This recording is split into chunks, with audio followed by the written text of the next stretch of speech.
Assalamualaikum warahmatullahi wabarakatuh. Waalaikumsalam warahmatullahi wabarakatuh. Yang ulun Tuhan muliakan ayah beserta rombongan dan seluruh yang berhadir di tempat yang mulia di malam yang berbahagianya.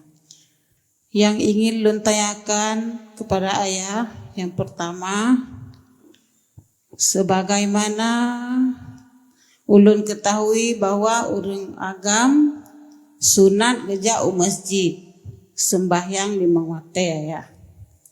Akan tetapi kamu inang pelesit ikut berjamaah, tapi urang inang hana sunat gejau masjid.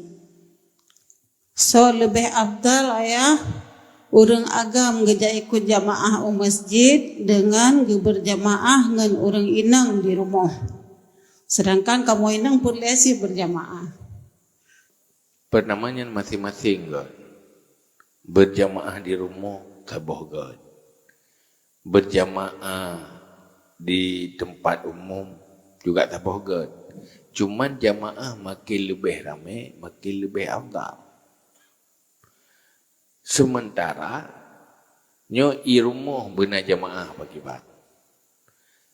Solusi ji urinang nyo kana macam uragam dan menyona padi roy rumah.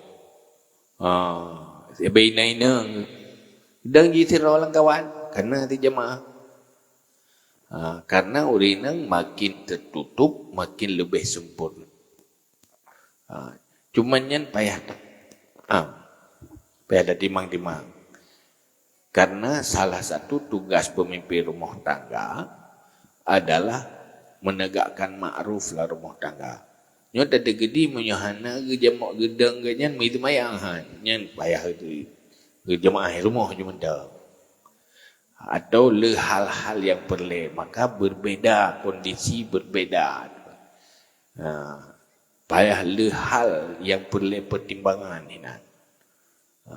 Munyo kadang-kadang hidih di rumah tetap na jamaah, hidih geja umum pina jamaah, gara geja ba jamaah je, jamaah hidih hana batu, dia je gebang pegat jamaah.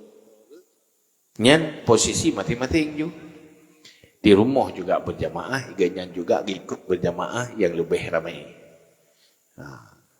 Kadang tu jamaah hidih melatah tadi mengi rumah tu.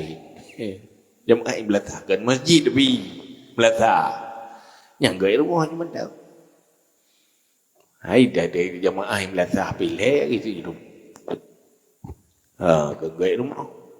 Menyo masjid tu nak fadilah masjid. Yang nak pertimbangan lain lah.